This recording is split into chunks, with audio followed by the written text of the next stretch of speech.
Second marriage ਕਰ ਰਹੇ ਹਾਂ। ਸੈਕਿੰਡ ਮੈਰਿਜ ਨੂੰ ਅਸੀਂ ਇੱਕ ਅਲੱਗ ਤਰੀਕੇ ਨਾਲ ਕਿਉਂ ਟ੍ਰੀਟ ਕਰਦੇ ਹਾਂ, ਜਦੋਂ ਕਿ ਜੇਕਰ ਅਬਰੋਡ ਦੇਖਿਆ ਜਾਵੇ ਬਹੁਤੇ ਲੋਕ ਅਜਿਹੇ ਨੇ ਜਿਨ੍ਹਾਂ ਨੇ ਸੈਕਿੰਡ ਮੈਰਿਜ ਕੀਤੀ ਔਰ ਬਹੁਤੇ ਵੱਡੇ ਮੁਲਕਾਂ ਦੇ ਪੀਐਮ ਨੇ ਜਾਂ ਵੱਡੇ ਅਹੁਦੇ ਤੱਕ ਪਹੁੰਚੇ ਨੇ।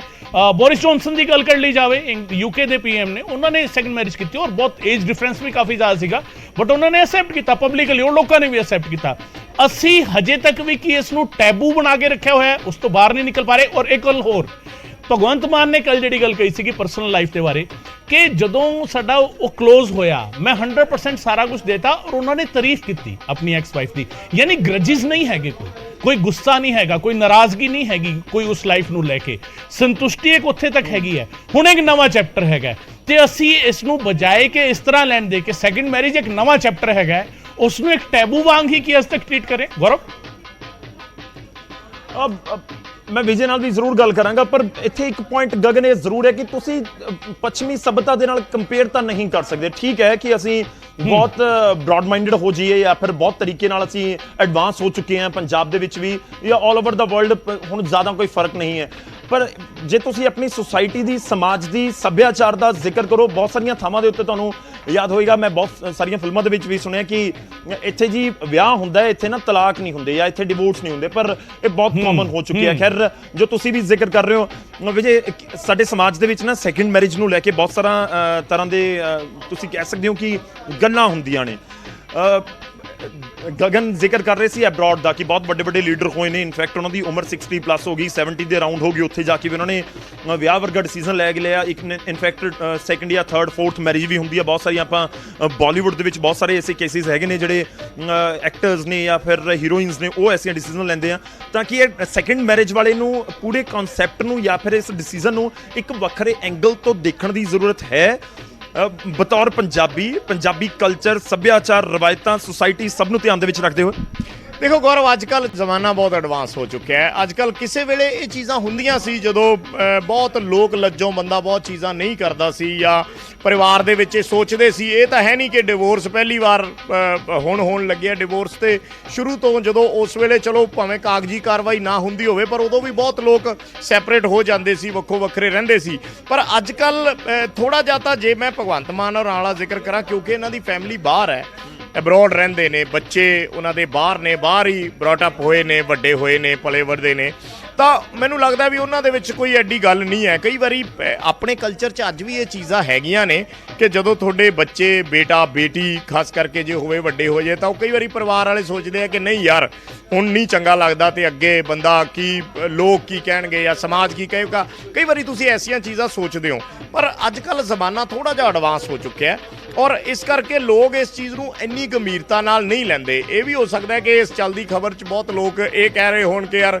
ਇਹ ਕੀ ਗੱਲ ਹੈ, ਕਿਸੇ ਦੀ ਨਿੱਜੀ ਜ਼ਿੰਦਗੀ ਆਪਾਂ ਕਿਉਂ ਡਿਸਕਸ ਕਰ ਰਹੇ ਹਾਂ। ਪਰ ਆਪਾਂ ਵਾਰ-ਵਾਰ ਉਹ ਗੱਲ ਕਹਿਣੇ ਆ ਕਿ ਜਦੋਂ ਤੁਸੀਂ ਪੰਜਾਬ ਦੇ ਮੁੱਖ ਮੰਤਰੀ ਹੋ, ਪਬਲਿਕ ਲਾਈਫ ਦੇ ਵਿੱਚ ਹੋ, ਤਾਂ ਫਿਰ ਤੁਹਾਨੂੰ ਇਹ ਚੀਜ਼ਾਂ ਤਾਂ ਡਿਸਕਸ ਹੋਣਗੀਆਂ, ਫਿਰ ਉਹ ਨਹੀਂ ਰਹਿ ਜਾਂਦਾ ਤੁਹਾਡਾ ਨਿੱਜੀ, ਉਹ ਚੀਜ਼ਾਂ ਤੇ ਡਿਸਕਸ ਹੁੰਦੀਆਂ। ਪਰ ਚਲੋ ਇਸਦੇ ਆਸਪੈਕਟ ਨੇ, ਇਸਦੇ ਐਂਗਲ ਨੇ। ਹੁਣ ਆਪਾਂ ਤਾਂ ਇੱਕ ਚੀਜ਼ ਸਿੱਧੀ ਗੱਲ ਕਰ ਰਹੇ ਹਾਂ ਕਿ ਉਹਨਾਂ ਦੇ ਪਰਿਵਾਰ ਵਾਲੇ, ਖਾਸ ਕਰਕੇ ਉਹਨਾਂ ਦੇ ਮਦਰ, ਜਿਹੜੇ ਬਹੁਤ ਜ਼ਿਆਦਾ ਜਿਨ੍ਹਾਂ ਦੀ ਅਟੈਚਮੈਂਟ ਹੈ, ਓਬਵੀਅਸਲੀ ਪੁੱਤ ਦੇ ਨਾਲ ਅਟੈਚਮੈਂਟ ਹੁੰਦੀ ਹੈ, ਔਰ ਭਗਵੰਤ ਮਾਨ ਹੋਰਾਂ ਦੀ ਆਪਦੇ ਮਦਰ ਦੇ ਨਾਲ ਬਹੁਤ ਅਟੈਚਮੈਂਟ ਹੈ। ਉਹਨਾਂ ਦੀ ਛੋਟੀ ਸਿਸਟਰ ਹੈ ਮਨਪ੍ਰੀਤ ਕੌਰ।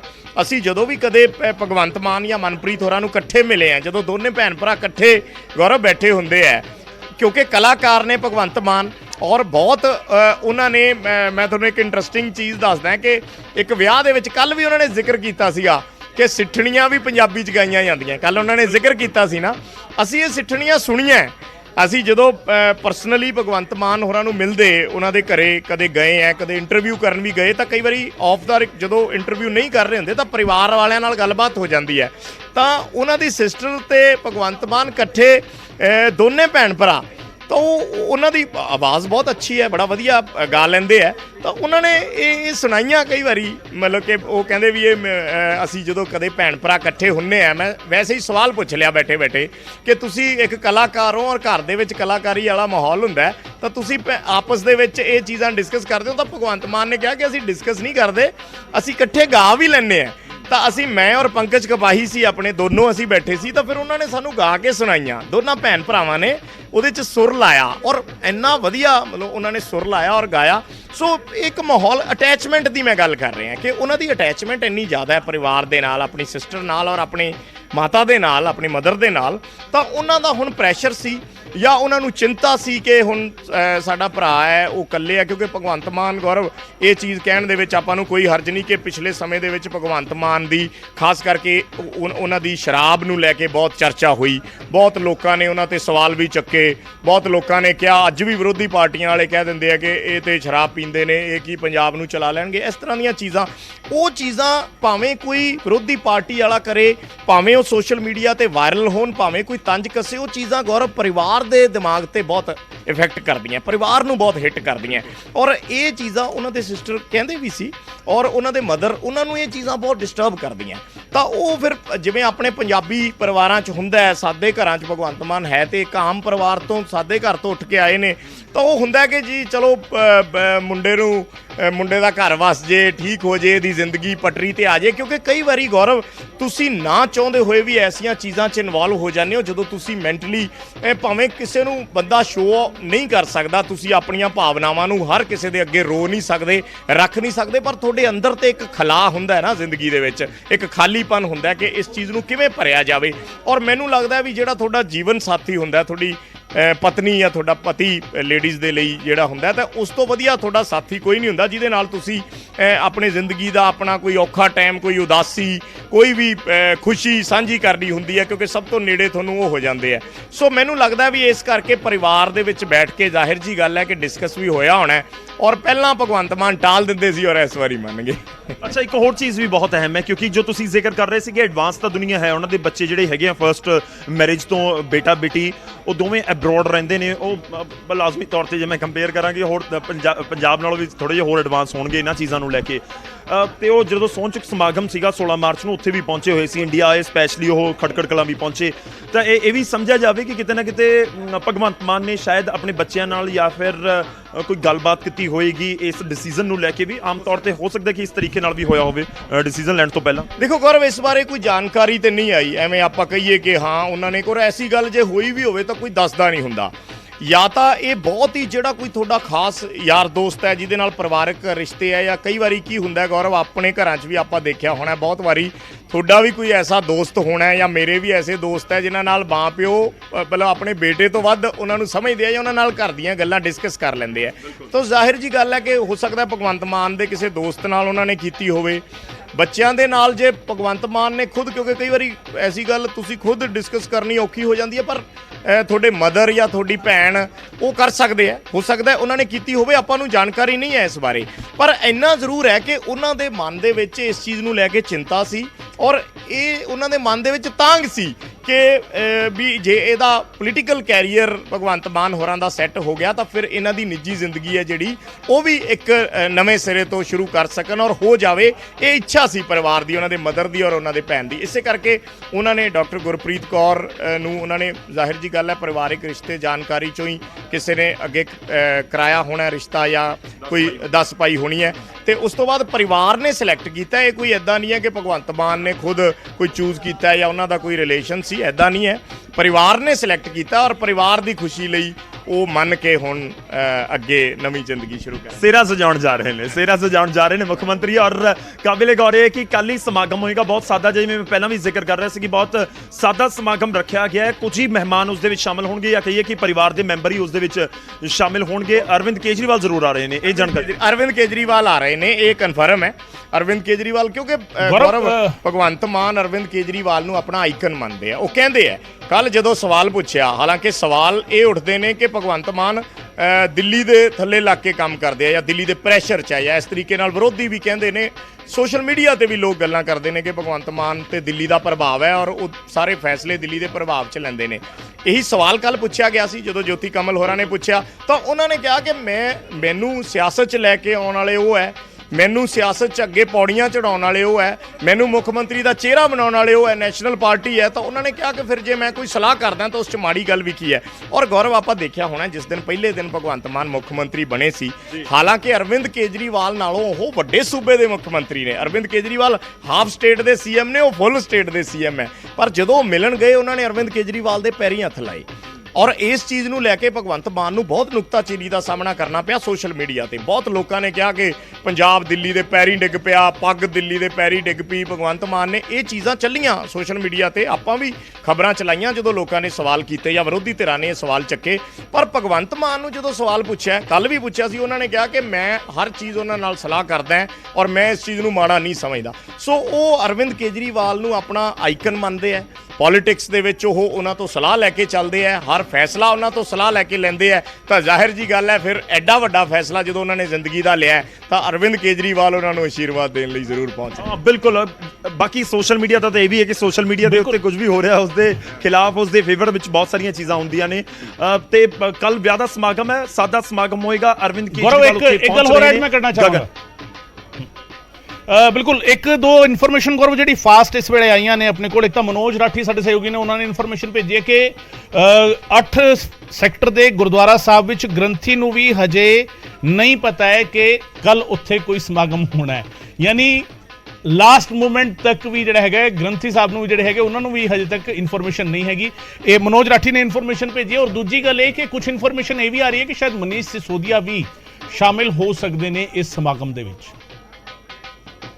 ਹਾਂ ਹੋ ਸਕਦਾ ਹੈ ਮਨੀਸ਼ ਸਿਸੋਦੀਆ ਵੀ ਉੱਥੇ ਆਉਣ, ਕਿਉਂਕਿ ਬਹੁਤ ਕਰੀਬੀ ਵੀ ਇੱਕ ਤਰੀਕੇ ਨਾਲ ਰਹੇ ਨੇ ਜਦੋਂ ਤੋਂ ਪਾਰਟੀ ਉਹਨਾਂ ਨੇ ਜੁਆਇਨ ਕੀਤੀ ਹੈ, ਆਮ ਆਦਮੀ ਪਾਰਟੀ ਨੂੰ ਜੁਆਇਨ ਕੀਤਾ। ਮਨੀਸ਼ ਸਿਸੋਦੀਆ, ਅਰਵਿੰਦ ਕੇਜਰੀਵਾਲ ਇਹ ਉਹ ਲੀਡਰ ਨੇ ਜਿਨ੍ਹਾਂ ਦੇ ਬਹੁਤ ਕਲੋਜ਼ ਰਹੇ ਭਗਵੰਤ ਮਾਨ ਤੇ, ਲਗਾਤਾਰ ਕੰਟੈਕਟ ਦੇ ਵਿੱਚ ਰਹੇ ਔਰ ਲਗਾਤਾਰ ਉਹਨਾਂ ਦੇ ਲਈ ਕੈਂਪੇਨਿੰਗ ਹੋਈ।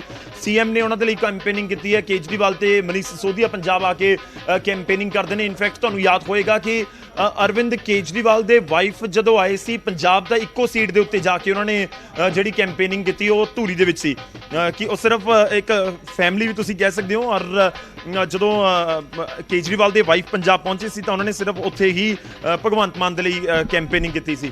ਇਹ ਵੀ ਇੱਕ ਤਰੀਕੇ ਨਾਲ ਕਿਹਾ ਜਾ ਸਕਦਾ ਹੈ ਕਿ ਜਿਹੜੀ ਫੈਮਿਲੀ ਰਿਲੇਸ਼ਨਸ ਨੇ, ਇੱਕ ਪਾਰਟੀ ਰਿਲੇਸ਼ਨਸ ਹੁੰਦੇ ਨੇ, ਇੱਕ ਵੈਸੇ ਨਿੱਜੀ ਰਿਲੇਸ਼ਨਸ ਬਣ ਜਾਂਦੇ ਨੇ, ਉਹ ਵੀ ਕਿਤੇ ਨਾ ਕਿਤੇ ਉਸ ਫੇਰੀ ਜਾਂ ਕੈਂਪੇਨਿੰਗ ਦੇ ਦੌਰਾਨ ਨਜ਼ਰ ਆਈ ਸੀਗੀ। ਇੱਕ ਸੀਟ ਦੇ ਉੱਤੇ ਆ ਕੇ ਹੀ ਉਹ ਕੈਂਪੇਨ ਕਰਕੇ ਗਏ। ਬਿਲਕੁਲ ਗੌਰਵ, ਉਹ ਰਿਲੇਸ਼ਨ ਕੱਲ ਵਿਆਹ ਤੇ ਵੀ ਨਜ਼ਰ ਆਏਗਾ। ਔਰ ਕੇਜਰੀਵਾਲ ਇਕੱਲੇ ਨਹੀਂ ਆ ਰਹੇ, ਉਹਨਾਂ ਦਾ ਪਰਿਵਾਰ ਆ ਰਿਹਾ ਔਰ ਮਨੀਸ਼ ਸਿਸੋਦੀਆ ਦਾ ਵੀ ਪਰਿਵਾਰ ਆ ਰਿਹਾ। ਦੋਨੋਂ ਆਪਣੀ ਫੈਮਲੀਜ਼ ਦੇ ਨਾਲ ਆ ਰਹੇ ਨੇ ਭਗਵੰਤ ਮਾਨ ਦੇ ਵਿਆਹ ਸਮਾਗਮ 'ਚ ਸ਼ਾਮਿਲ ਹੋਣ ਲਈ। ਔਰ ਜਿਵੇਂ ਤੁਸੀਂ ਗੱਲ ਕਰ ਰਹੇ ਸੀ ਕਿ ਉਹਨਾਂ ਨੇ ਜਿੰਨੀਆਂ ਵੀ ਸਪੀਚਾਂ ਕੀਤੀਆਂ, ਜਿੱਥੇ ਵੀ ਉਹ ਗਏ, ਜਿੱਥੇ ਵੀ ਉਹਨਾਂ ਨੇ ਸੰਬੋਧਨ ਕੀਤਾ, ਉਹਨਾਂ ਨੇ ਕਿਹਾ ਕਿ ਮੈਂ ਆਪਣੇ ਭਾਈ ਕੇ लिए ਵੋਟ मांगने आई हूँ। ਉਹਨਾਂ ਨੇ ਕਿਹਾ ਕਿ ਮੇਰੇ ਭਾਈ ਹੈ ਭਗਵੰਤ ਮਾਨ। ਉਹਨਾਂ ਨੇ ਕਿਹਾ ਕਿ ਮੈਂ ਆਪਣੇ ਭਰਾ ਲਈ ਵੋਟ ਮੰਗਣ ਆਈ ਹੈ। ਸੋ ਜ਼ਾਹਿਰ ਜੀ ਗੱਲ ਹੈ ਕਿ ਜਦੋਂ ਤੁਹਾਡਾ ਕਿਸੇ ਵਿਅਕਤੀ ਦੇ ਨਾਲ ਬਹੁਤ ਕਲੋਜ਼ ਰਿਲੇਸ਼ਨ ਹੋਵੇ, ਬਾਕੀ ਪਾਰਟੀਆਂ ਜਿਹੜੀਆਂ ਨੇ ਉਹਨਾਂ ਦੀ ਵੀ ਨੈਸ਼ਨਲ ਇਕਾਈ ਹੈ, ਕੌਮੀ ਇਕਾਈਆਂ ਨੇ ਔਰ ਸਾਰੇ ਲੀਡਰ ਜਾਂਦੇ ਨੇ ਉਹਨਾਂ ਨੂੰ ਮਿਲਣ ਵਾਸਤੇ। ਸੋ ਭਗਵੰਤ ਮਾਨ ਨੇ ਇਹ ਗੱਲ ਤੇ ਕੱਲ ਸਪਸ਼ਟ ਕਰ ਹੀ ਦਿੱਤੀ ਕਿ ਜੀ ਸਾਡੀ ਨੈਸ਼ਨਲ ਪਾਰਟੀ ਹੈ ਔਰ ਨੈਸ਼ਨਲ ਪਾਰਟੀ ਜੋ ਡਿਸੀਜਨ ਲੈਂਦੀ ਹੈ ਜਾਂ ਅਸੀਂ ਸਾਡੇ ਨਾਲ ਉਹ ਸਲਾਹ ਕਰਦੇ ਹਾਂ ਤੇ ਇਸ 'ਚ ਮਾੜਾ ਕੀ ਹੈ। ਪਰ ਅਰਵਿੰਦ ਕੇਜਰੀਵਾਲ ਦੇ ਨਾਲ ਉਹਨਾਂ ਦਾ ਰਿਲੇਸ਼ਨ ਭਗਵੰਤ ਮਾਨ ਹੋਰਾਂ ਦਾ ਸਿਰਫ ਇੱਕ ਨੈਸ਼ਨਲ ਪਾਰਟੀ ਦੇ ਕਨਵੀਨਰ ਦੇ ਤੌਰ ਤੇ ਨਹੀਂ ਹੈ। ਨਿੱਜੀ ਰਿਸ਼ਤੇ ਜਿਹੜੇ ਉਹਨਾਂ ਦੇ ਨੇ, ਪਰਿਵਾਰਕ ਰਿਸ਼ਤੇ ਜਿਹੜੇ ਉਹਨਾਂ ਦੇ ਨੇ, ਉਹ ਕਾਫੀ ਡੂੰਘੇ ਨੇ, ਕਾਫੀ ਮਜ਼ਬੂਤ ਉਹਨਾਂ ਦੀ ਬੌਂਡਿੰਗ ਹੈ। ਔਰ ਮਜ਼ਾਕ ਕਰਦੇ ਰਹਿੰਦੇ ਆਪਾਂ। ਜਦੋਂ ਇਲੈਕਸ਼ਨਸ ਤੋਂ ਪਹਿਲਾਂ ਤੁਸੀਂ ਔਰ ਮੈਂ ਇੰਟਰਵਿਊ ਕੀਤੀ ਸੀ ਅਰਵਿੰਦ ਕੇਜਰੀਵਾਲ ਭਗਵੰਤ ਮਾਨ ਦੀ ਇਕੱਠਿਆਂ, ਤੇ ਉਸ ਤੋਂ ਪਹਿਲਾਂ ਜਦੋਂ ਆਪਾਂ ਰੂਮ 'ਚ ਬੈਠੇ ਸੀ ਤਾਂ ਉਹ ਅਰਵਿੰਦ ਕੇਜਰੀਵਾਲ ਉਹਨਾਂ ਦੇ ਨਾਲ ਤੇ ਭਗਵੰਤ ਮਾਨ ਅਰਵਿੰਦ ਕੇਜਰੀਵਾਲ ਨੂੰ ਬੜੇ ਮਜ਼ਾਕੀਆ, ਬੜੇ ਕੰਫਰਟੇਬਲ ਮਾਹੌਲ ਦੇ ਵਿੱਚ ਇੱਕ ਦੂਸਰੇ ਨਾਲ ਗੱਲਬਾਤ ਕਰ ਰਹੇ ਸੀ। ਤਾਂ ਆਪਾਂ ਇਹ ਚੀਜ਼ਾਂ ਦੇਖੀਆਂ ਨੇ, ਤਾਂ ਉਹ ਬੜੇ ਆਪਸ ਦੇ ਵਿੱਚ ਉਹਨਾਂ ਦੀ ਜਿਹੜੀ ਬੌਂਡਿੰਗ ਹੈ ਇੱਕ ਅਲੱਗ ਤਰ੍ਹਾਂ ਦੀ ਹੈ। ਸੋ ਕੱਲ ਅਰਵਿੰਦ ਕੇਜਰੀਵਾਲ ਦੀ ਵੀ ਪੂਰੀ ਫੈਮਿਲੀ ਔਰ ਮਨੀਸ਼ ਸਿਸੋਦੀਆ ਦੀ ਵੀ ਫੈਮਿਲੀ ਇਸ ਸਮਾਗਮ 'ਚ ਸ਼ਾਮਿਲ ਹੋ ਰਹੀ ਹੈ। ਉਹ ਕਹਿੰਦੇ ਨੇ ਕਿ ਸਾਡੇ ਭਰਾ ਦਾ ਵਿਆਹ ਸਾਨੂੰ ਗੋਡੇ ਗੋਡੇ ਚਾਹ, ਅਸੀਂ ਕਹਾਂਗੇ ਸਾਡੇ ਸੀਐਮ ਦਾ ਵਿਆਹ ਸਾਨੂੰ ਗੋਡੇ ਗੋਡੇ ਚਾਹ। ਅੱਛਾ, ਇੱਕ ਹੋਰ ਚੀਜ਼ ਹੈ ਗਗਨ ਜੋ ਜ਼ਿਕਰ ਕਰ ਰਹੇ ਸੀ ਕਿ ਇਨਫੋਰਮੇਸ਼ਨ ਸਾਡੇ ਸਹਿਯੋਗੀ ਮਨੋਜ ਰਾਠੀ ਨੇ ਵੀ ਦਿੱਤੀ ਹੈ ਕਿ ਸੈਕਟਰ 8 ਗੁਰਦੁਆਰਾ ਸਾਹਿਬ ਦੇ ਵਿੱਚ ਲਾਵਾਂ ਲੈਣ ਦਾ ਜ਼ਿਕਰ ਹੋ ਰਿਹਾ, ਪਰ ਹੁਣ ਤੱਕ ਗੁਰਦੁਆਰਾ ਸਾਹਿਬ ਦੇ ਜਿਹੜੇ ਉੱਥੇ ਗ੍ਰੰਥੀ ਨੇ ਉਹਨਾਂ ਦੇ ਕੋਲ ਕੋਈ ਇਨਫੋਰਮੇਸ਼ਨ ਨਹੀਂ ਹੈ ਕਿ ਕੱਲ ਨੂੰ ਇੱਥੇ ਸੀਐਮ ਆ ਰਹੇ ਨੇ ਜਾਂ ਸੀਐਮ ਨੇ ਇੱਥੇ ਲਾਵਾਂ ਲੈਣੀਆਂ ਨੇ। ਉਹ ਪ੍ਰੋਸੈਸ ਕਿਵੇਂ ਹੁੰਦਾ ਪੂਰਾ ਗੁਰਦੁਆਰਾ ਸਾਹਿਬ ਦੇ ਵਿੱਚ ਜਾ ਕੇ ਲਾਵਾਂ ਲੈਣ ਦਾ? ਗੌਰਵ, ਉਹ ਦੋ ਚੀਜ਼ਾਂ ਹੁੰਦੀਆਂ ਨੇ। ਦੇਖੋ, ਪਿੱਛੇ ਜੇ ਇਹ ਇੱਕ ਰੂਲ ਬਣਾਇਆ ਸੀਗਾ SGPC ਨੇ ਕਿ ਪੈਲਸਾਂ ਦੇ ਵਿੱਚ ਜਿਹੜਾ ਹੈ ਉਹ ਮਹਾਰਾਜ ਦੀ ਸਵਾਰੀ ਨਹੀਂ ਜਾਏਗੀ, ਕਿਉਂਕਿ ਪੈਲਸਾਂ ਦੇ ਵਿੱਚ ਸ਼ਰਾਬ ਵਰਤਾਈ ਜਾਂਦੀ ਹੈ, ਮੀਟ ਸ਼ਰਾਬ ਚੱਲਦੇ ਆ ਵਿਆਹਾਂ 'ਚ ਜਦੋਂ ਪਾਰਟੀਆਂ ਹੁੰਦੀਆਂ। ਤਾਂ ਇਸ ਕਰਕੇ ਇਹ ਉਦੋਂ ਸ਼ੁਰੂ ਹੋਇਆ ਸੀ ਕਨਸੈਪਟ ਕਿ ਲੋਕ ਗੁਰਦੁਆਰਾ ਸਾਹਿਬ ਜਾਂਦੇ ਨੇ, ਉੱਥੇ ਲਾਵਾਂ ਲੈਂਦੇ ਨੇ ਔਰ ਉਸ ਤੋਂ ਬਾਅਦ ਪੈਲੇਸ 'ਚ ਆ ਕੇ ਪਾਰਟੀ ਹੁੰਦੀ ਹੈ। ਪਰ ਜੋ ਸਾਡੀ ਜਾਣਕਾਰੀ ਹੈ ਕਿ ਇਹ ਸਮਾਗਮ ਕਿਉਂਕਿ ਸਿਰਫ ਪਰਿਵਾਰਿਕ ਮੈਂਬਰ ਨੇ, ਕੁਝ 40-50 ਜਾਂ 100 ਬੰਦੇ ਹੋਣਗੇ ਉਹਨਾਂ ਦੇ ਪਰਿਵਾਰਿਕ ਮੈਂਬਰ, ਯਾਰ ਦੋਸਤ, ਤੇ ਇਹ ਸਮਾਗਮ CM ਹਾਊਸ ਦੇ ਅੰਦਰ ਹੀ ਹੋਏਗਾ।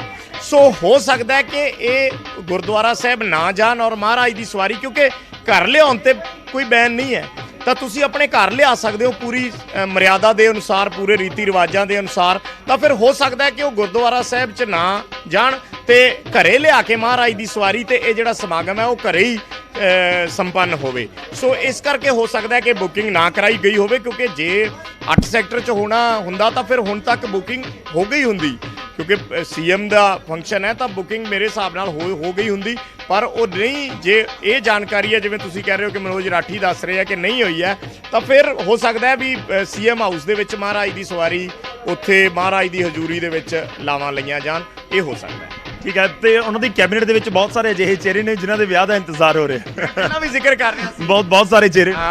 ਹਰਜੋਤ ਬੈਂਸ ਨੇ, ਆਪਾਂ ਕੱਲ ਹੀ ਉਹਨਾਂ ਨੂੰ ਪੁੱਛਿਆ ਕਿ ਕਦੋਂ ਹੁਣ ਅੱਗੇ ਤੁਸੀਂ ਫੈਸਲਾ ਲਓਗੇ। ਮੀਤ ਹੇਅਰ ਨੇ, ਅਨਮੋਲ ਗਗਨ ਮਾਨ ਨੇ, ਕਈ ਨੇ। ਪਿਛਲੀ ਵੀ ਈਵਨ ਗੌਰਵ ਜਦੋਂ 20 ਐਮਐਲਏ ਜਿੱਤੇ ਸੀ ਆਮ ਆਦਮੀ ਪਾਰਟੀ ਦੇ 2017 ਚ, ਤਾਂ ਉਹਨਾਂ ਦੇ ਵਿੱਚ ਬਲਜਿੰਦਰ ਕੌਰ ਦੀ ਮੈਰਿਜ ਜਿੱਤਣ ਤੋਂ ਬਾਅਦ, ਐਮਐਲਏ ਬਣਨ ਤੋਂ ਬਾਅਦ ਹੋਈ। ਰੂਬੀ ਜਿਹੜੇ ਬਠਿੰਡਾ ਦਿਹਾਤੀ ਤੋਂ ਐਮਐਲਏ ਸੀ, ਪਾਰਟੀ ਛੱਡ ਕੇ ਬਾਅਦ ਚ, ਉਹਨਾਂ ਦੀ ਮੈਰਿਜ ਬਾਅਦ ਚ ਹੋਈ। ਸੋ ਜਿਹੜੇ ਯੰਗਸਟਰਸ ਆ ਜਾਂਦੇ ਨੇ ਪੋਲਿਟਿਕਸ ਦੇ ਵਿੱਚ, ਯੰਗ ਏਜ ਦੇ ਵਿੱਚ ਆ ਜਾਂਦੇ ਨੇ, ਤਾਂ ਉਹਨਾਂ ਨੂੰ ਫਿਰ ਇਹ ਸਵਾਲ ਤਾਂ ਰਹਿੰਦੇ ਨੇ ਉਹਨਾਂ ਦੇ ਸਾਹਮਣੇ ਕਿ ਕਦੋਂ ਤੁਸੀਂ ਵਿਆਹ ਕਰਾਓਗੇ ਅੱਗੇ ਜਾਂ ਆਪਣਾ ਪਰਿਵਾਰਕ ਜੀਵਨ ਸ਼ੁਰੂ ਕਰੋਗੇ।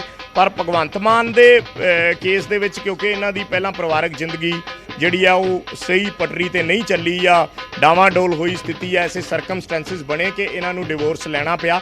ਇੱਕ ਗੱਲ ਹੋਰ ਕਹੀ ਕੱਲ ਭਗਵੰਤ ਮਾਨ ਨੇ, ਜਦੋਂ ਜੋਤੀ ਕਮਲ ਉਹਨਾਂ ਦੀ ਇੰਟਰਵਿਊ ਕਰ ਰਹੇ ਸੀ, ਕਿ ਉਹਨਾਂ ਨੇ ਕਿਹਾ ਕਿ ਆਮ ਤੌਰ ਤੇ ਜਦੋਂ ਡਿਵੋਰਸ ਹੁੰਦੇ ਆ ਤਾਂ 50-50 ਤੁਹਾਡਾ ਜਾਇਦਾਦ ਦਾ ਬਟਵਾਰਾ ਹੁੰਦਾ ਹੈ, ਪਰ ਮੈਂ 100% ਸਾਰੀ ਜਿਹੜੀ ਸੀ ਉਹ ਆਪਣੇ ਬੱਚਿਆਂ ਦੇ ਔਰ ਉਹਨਾਂ ਦੇ ਨਾਮ ਕਰਾਤੀ ਸੀ। ਚਲੋ ਇਹ ਤੁਹਾਡੀ ਇੱਕ ਮਿਊਚੁਅਲ ਅੰਡਰਸਟੈਂਡਿੰਗ ਦੀਆਂ ਗੱਲਾਂ ਨੇ, ਤੁਹਾਡੇ ਪਰਿਵਾਰਿਕ ਰਿਸ਼ਤੇ ਨੇ, ਤੁਸੀਂ ਭਾਵੇਂ ਸਾਰੀ ਦਿਓ ਜਾਇਦਾਦ ਜਾਂ ਅੱਧੀ ਦਿਓ, ਇਹ ਬੰਦੇ ਦਾ ਇੰਡੀਵਿਜੂਅਲ ਫੈਸਲਾ ਹੁੰਦਾ।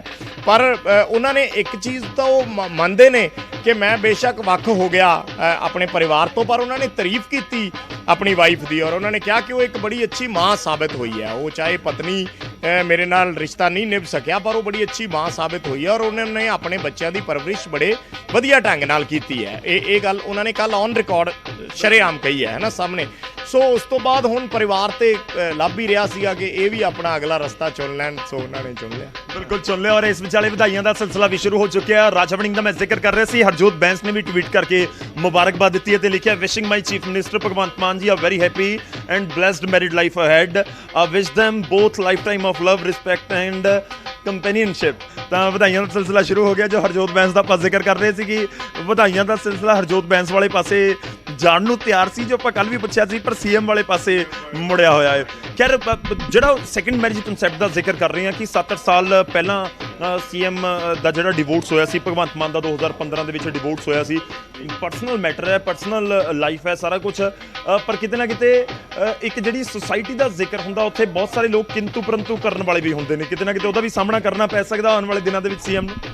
ਗੌਰਵ, ਮੈਂ ਇੱਕ ਚੀਜ਼ ਹੋਰ ਇੱਥੇ ਸਾਂਝੀ ਕਰਨੀ ਚਾਹੁੰਦਾ। ਜਿਸ ਦਿਨ ਭਗਵੰਤ ਮਾਨ ਡਿਵੋਰਸ ਦੇ ਲਈ ਮੋਹਾਲੀ ਕੋਰਟ 'ਚ ਆਏ ਸੀ, ਅਸੀਂ ਉਸ ਵੇਲੇ ਰਿਪੋਰਟਿੰਗ ਕਰਦੇ ਸੀ, 6 ਸਾਲ ਪਹਿਲਾਂ ਦੀ ਗੱਲ ਹੈ, ਔਰ ਮੈਂ ਖੁਦ ਉੱਥੇ ਮੌਜੂਦ ਸੀ। ਜਦੋਂ ਸਾਨੂੰ ਪਹਿਲਾਂ ਤੇ ਨਹੀਂ ਪਤਾ ਲੱਗਿਆ, ਇੱਕ ਰਿਪੋਰਟਰ ਦੇ ਸੋਰਸ ਹੁੰਦੇ ਆ, ਅਚਾਨਕ ਕਿਸੇ ਦਾ ਫੋਨ ਆਇਆ ਔਰ ਉਹਨਾਂ ਨੇ ਕਿਹਾ ਕਿ ਭਗਵੰਤ ਮਾਨ ਦਾ ਡਿਵੋਰਸ ਹੋ ਰਿਹਾ ਔਰ ਉਹ ਆਪਣੀ ਵਾਈਫ ਦੇ ਨਾਲ ਪਹੁੰਚੇ ਨੇ ਮੋਹਾਲੀ ਕੋਰਟ। ਤਾਂ ਅਸੀਂ ਫਟਾਫਟ ਸਾਰੇ ਜਣੇ, ਹੋਰ ਵੀ ਪੱਤਰਕਾਰ ਸੀ ਕਈ ਚੈਨਲਾਂ ਦੇ, ਤਾਂ ਅਸੀਂ ਸਾਰੇ ਉੱਥੇ ਚਲੇ ਗਏ। ਜਦੋਂ ਉਹ, ਕਿਉਂਕਿ ਅੰਦਰ ਜਿਹੜੀ ਕਾਗਜ਼ੀ ਕਾਰਵਾਈ ਸੀ ਉਹ ਵਕੀਲਾਂ ਕੋਲੇ ਆਪਣੇ ਬੈਠ ਕੇ ਕਰਦੇ ਰਹੇ, ਔਰ ਉਹਦੇ 'ਚ ਕੀ ਹੁੰਦਾ ਗੌਰਵ, ਵੀ ਜਦੋਂ ਕੋਈ ਵੀ ਡਿਵੋਰਸ ਦੇ ਲਈ ਤੁਸੀਂ ਫਾਈਲ ਕਰਦੇ ਹੋ ਤਾਂ ਉਹ ਤੁਹਾਨੂੰ ਕੋਰਟ ਸਮਾਂ ਦਿੰਦੀ ਹੈ।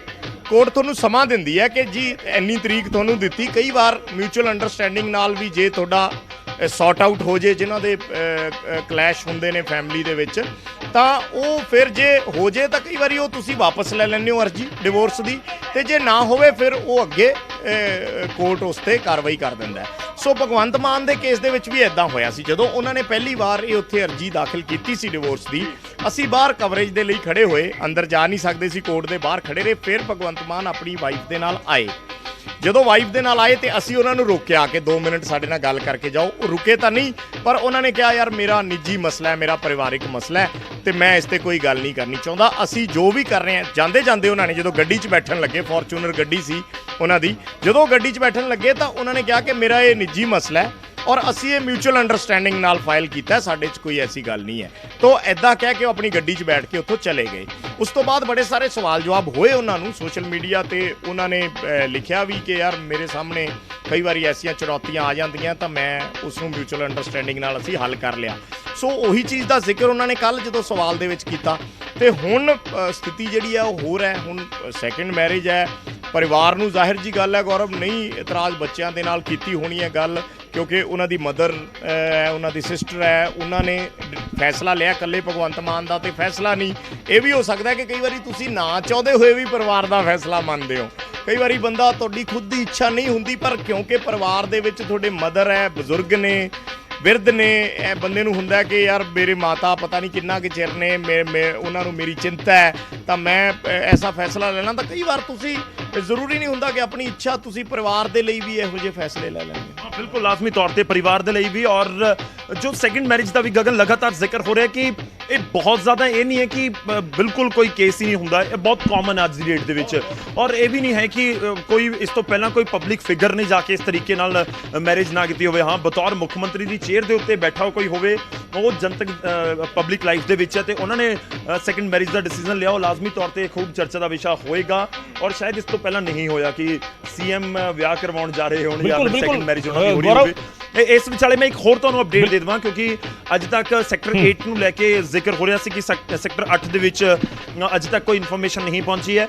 ਦੂਜਾ ਪੁਆਇੰਟ ਇਹ ਹੈ ਕਿ ਜੋ ਸਾਡੇ ਕੋਲ ਜਾਣਕਾਰੀ ਗਗਨ ਪਹੁੰਚੀ ਉਸ ਦੇ ਵਿੱਚ ਹੈ ਕਿ ਉਹ ਆਪਣੇ ਘਰ ਦੇ ਉੱਤੇ ਹੀ ਇਹ ਸਮਾਗਮ ਕਰਵਾਉਣਗੇ, ਆਪਣੇ ਘਰ ਦੇ ਉੱਤੇ ਹੀ ਸਾਡੇ ਕੋਲ ਜਾਣਕਾਰੀ ਹੈ। ਇਹ ਨਹੀਂ ਪਤਾ ਹੁਣ ਸੀਐਮ ਹਾਊਸ ਹੈ ਜਾਂ ਮੋਹਾਲੀ ਵਾਲੀ ਰਿਹਾਇਸ਼ ਹੈ ਜਾਂ ਸਤੌਜ ਵਾਲੀ ਹੈ। ਮੈਂ ਦੂਜੀ ਇਨਫੋਰਮੇਸ਼ਨ ਤੁਹਾਨੂੰ ਹੋਰ ਦਿੰਦਾ ਕਿ ਸੰਗਰੂਰ ਦੇ ਵਿੱਚ ਸਤੌਜ ਪਿੰਡ ਦੇ ਵਿੱਚ ਉਹਨਾਂ ਦੀ ਰਿਹਾਇਸ਼ ਦੇ ਉੱਤੇ ਇਸ ਸਮੇਂ ਕੋਈ ਹਲਚਲ ਨਹੀਂ ਹੈ। ਉੱਥੇ ਦੇ ਪ੍ਰਸ਼ਾਸਨ ਨੂੰ ਇਸ ਮੁਤਲਕ ਕੋਈ ਜਾਣਕਾਰੀ ਨਹੀਂ। ਜੇਕਰ ਜਾਣਕਾਰੀ ਹੁੰਦੀ ਤਾਂ ਫਿਰ ਉਸ ਤਰੀਕੇ ਨਾਲ ਅਰੇਂਜਮੈਂਟਸ ਸ਼ੁਰੂ ਹੋ ਜਾਂਦੇ ਨੇ ਕਿ ਸੀਐਮ ਨੇ ਆਉਣਾ ਹੈ ਜਾਂ ਫਿਰ ਦਿੱਲੀ ਦੇ ਵੀ ਸੀਐਮ ਨੇ ਆਉਣਾ ਹੈ। ਤਾਂ ਇਸ ਸਮੇਂ ਹੀ ਇਨਫੋਰਮੇਸ਼ਨ ਹੈ ਕਿ ਜੋ ਲੱਗ ਰਿਹਾ ਕਿ ਚੰਡੀਗੜ੍ਹ ਦੇ ਵਿੱਚ ਹੀ ਹੋਏਗਾ ਔਰ ਮੁੱਖ ਮੰਤਰੀ ਦੀ ਰਿਹਾਇਸ਼ ਦੇ ਉੱਤੇ, ਸਰਕਾਰੀ ਰਿਹਾਇਸ਼ ਦੇ ਉੱਤੇ ਹੀ ਇਹ ਛੋਟਾ ਜਿਹੜਾ ਸਾਦਾ ਵਿਆਹ ਸਮਾਗਮ ਹੈ, ਸਾਦੇ ਢੰਗ ਦੇ ਨਾਲ ਜਿਹੜਾ ਸਮਾਗਮ ਹੈ ਉਹ ਕਰਵਾਇਆ ਜਾਏਗਾ। ਗਗਨ ਬਿਲਕੁਲ ਬਿਲਕੁਲ ਗੌਰਵ, ਔਰ ਕਿਤੇ ਨਾ ਕਿਤੇ ਜਿਹੜਾ ਵੀਆਈਪੀ ਕਲਚਰ ਤੋਂ ਹਰੇਕ ਚੀਜ਼ ਨੂੰ ਦੂਰ ਰੱਖਣ ਦੀ ਕੋਸ਼ਿਸ਼ ਹੈ। ਆਪਣੀ ਪਰਸਨਲ ਲਾਈਫ ਨੂੰ ਵੀ ਅਕਸਰ ਇਹ ਹੁੰਦਾ ਹੈ ਕਿ ਐਮਪੀ, ਮਿਨਿਸਟਰ, ਐਮਐਲਏ, ਇੱਥੇ ਤੱਕ ਕਿ ਸਰਪੰਚ ਦੇ ਵੀ ਪਰਿਵਾਰ ਵਿੱਚ ਜੇਕਰ ਕੋਈ ਵਿਆਹ ਹੋਏ ਤਾਂ ਪੂਰੇ ਪਿੰਡ ਨੂੰ ਪਤਾ ਲੱਗ ਜਾਂਦਾ ਵੀ ਹਾਂ ਇਹ ਹੋ ਰਿਹਾ, ਔਰ ਇੰਨਾ ਵੱਡਾ ਜਿਹੜਾ ਹੈਗਾ ਦਿਖਾਵਾ ਕੀਤਾ ਜਾਂਦਾ ਹੈ। ਇੱਥੇ ਤੱਕ ਪੋਲੀਟੀਕਲ ਲਾਈਫ ਦੇ ਵਿੱਚ ਹੁੰਦਾ ਹੈ। ਪਰ ਜਿਹੜੇ ਸਾਦਗੀ ਦੀ ਗੱਲ ਅਸੀਂ ਕੱਲ ਵੀ ਕਰ ਰਹੇ ਸੀਗੇ, ਜਦੋਂ ਮੁੱਖ ਮੰਤਰੀ ਉੱਥੇ ਮੌਜੂਦ ਸੀਗੇ, ਉਹਨਾਂ ਦੀ ਸਾਦਗੀ ਦੀ ਗੱਲ ਹੋਈ। ਸੋ ਉਸੇ ਸਾਦਗੀ ਨੂੰ ਦਿਖਾਉਣ ਦਾ ਵੀ ਇੱਕ ਤਰੀਕਾ ਹੈਗਾ ਕਿ ਬਿਲਕੁਲ ਵਿਆਹ ਹੋ ਰਿਹਾ, ਸਾਦਗੀ ਦੇ ਨਾਲ ਹੋ ਰਿਹਾ, ਸਿੱਧੇ ਸਾਦੇ ਤਰੀਕੇ ਦੇ ਨਾਲ। ਬਿਲਕੁਲ ਗਿਣੇ ਚੁਣੇ ਲੋਕ, ਗਿਣੇ ਮਿੱਥੇ ਲੋਕ ਜਿਹੜੇ ਬਿਲਕੁਲ ਕਲੋਜ਼ ਨੇ ਉਹ ਆਣਗੇ। ਕੋਈ ਰੋਲਾ ਰੱਪਾ ਨਹੀਂ, ਕੋਈ ਇਹ ਨਹੀਂ ਕਿ ਬਹੁਤ ਕਈ ਕਿਲੋਮੀਟਰ ਲੰਮਾ ਟੈਂਟ ਲਵਾ ਦਿੱਤਾ ਜਾਵੇ ਜਾਂ ਕਈ ਕਿਲੋਮੀਟਰ ਲੰਮਾ ਜਿਹੜਾ ਹੈਗਾ ਉਹ ਸ਼ਾਮੀਆਂ ਨਾਲ ਲਵਾ ਕੇ ਫਿਰ ਉਸ ਦੇ ਲਈ ਗਾਜੇ ਵਾਜੇ ਸ਼ੁਰੂ ਕਰਾ ਦਿੱਤੇ ਜਾਣ। ਬਿਲਕੁਲ ਸਾਦਗੀ ਦੇ ਤਰੀਕੇ ਦੇ ਨਾਲ। ਗੌਰਵ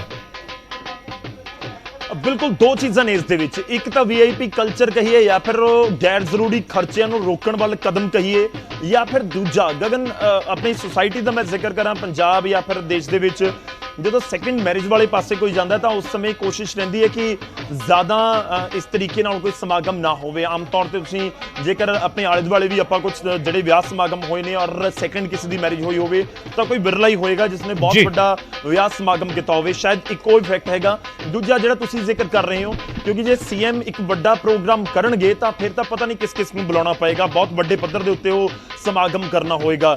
ਦੂਜੀ ਗੱਲ ਤੁਸੀਂ ਕਿਹਾ ਸੀ ਕਿ ਪਿੰਡ ਨੂੰ ਪਤਾ ਹੁੰਦਾ ਹੈ ਕਿ ਇੱਕ ਪਿੰਡ ਦੇ ਵਿੱਚ ਕਿਤੇ ਵਿਆਹ ਹੈ, ਪੂਰੇ ਪਿੰਡ ਨੂੰ, ਸਰਪੰਚ ਤੋਂ ਲੈ ਕੇ ਸਭ ਨੂੰ, ਤਾਂ ਇੱਥੇ ਤਾਂ ਪੂਰੇ ਪੰਜਾਬ ਨੂੰ ਪਤਾ ਲੱਗ ਚੁੱਕਿਆ ਹੈ, ਇੱਥੇ ਪੂਰੀ ਦੁਨੀਆ ਦੇ ਵਿੱਚ ਵਸਦੇ ਪੰਜਾਬੀਆਂ ਨੂੰ ਪਤਾ ਲੱਗ ਚੁੱਕਿਆ ਹੈ।